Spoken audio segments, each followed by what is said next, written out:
Hello? Hi, this is Reverend Billy in New York. Hey, you doing all right today, sir? Good. We're glad to have you with us. Is it a good time for us to do our interview? Yeah, go ahead. I want to thank you for joining us today on The Real News.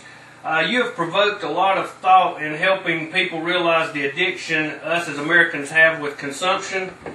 What happened that made this your cause, and how did you get started, Mr. Talon? Well, you know, I used to live near the Great White Way, Broadway, in Midtown Manhattan, and I was the manager of a little church, responsible for security and so forth. And I loved that neighborhood. It's called Hell's Kitchen. This neighborhood, it's a little bit west of Broadway. And I noticed that my friends in the neighborhood, the eccentrics, the characters, were being swept away into jails and hospitals and shelters and so forth by Rudy Giuliani's police and so forth.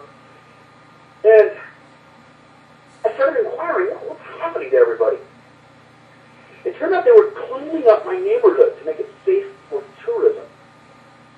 And they were taking the public sidewalks and the public streets and turning them into a mall, a super mall, a vertical super mall.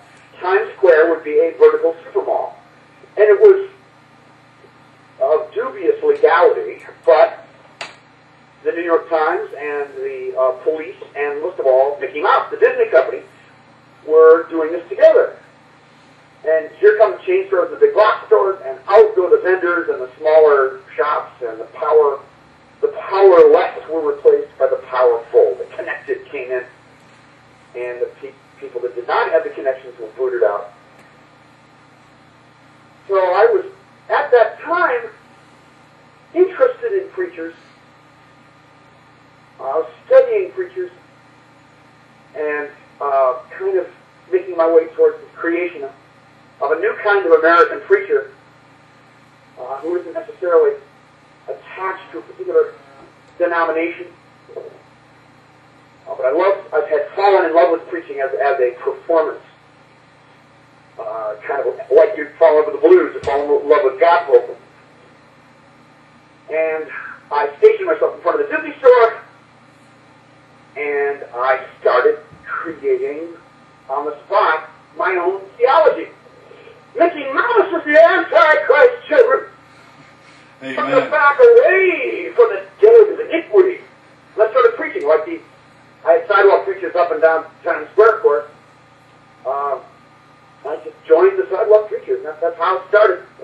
Amen. The church has stopped shopping. Amen, brother. All right. Foreclosures are That was in the late 90s, about 10 years ago. Foreclosures are at an all-time high, and gas is at $4 a gallon, and the economy is in recession. Do you think this will finally slow down the spend-happy Americans? Well, there's a lot of pain out there right now, and since we are opposed to consumerism, on the one hand, we love that the big discretionary retail industries are in decline, and have been in decline for 6 straight quarters.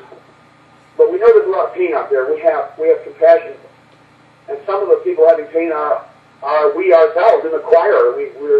Some of us don't have a lot of money. Some of us have lost our jobs. So there are 40 people in the choir now. It's a two-edged sword. Yeah. It was a stupid bubble economy based on nothing real, based on speculation, and it was bound to burst. But what's encouraging is that people are coming back to earth and they're saying, okay, what can I do on my own?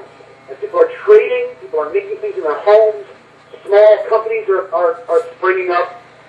Companies with 100 employees or less are booming across the country. Farmers markets.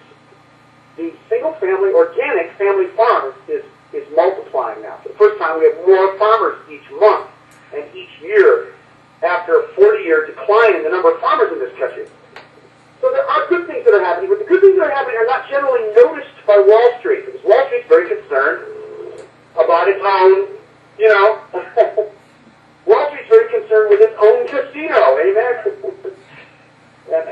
here in New York talking to you, and I've got Wall Street it's right over there. But yeah, there are good things happening, but there's a lot of change going on. There's many encouraging things, and when there's change, there's painful things too. I understand there's some shanty towns that are already beginning up in California. Some families are having trouble getting by.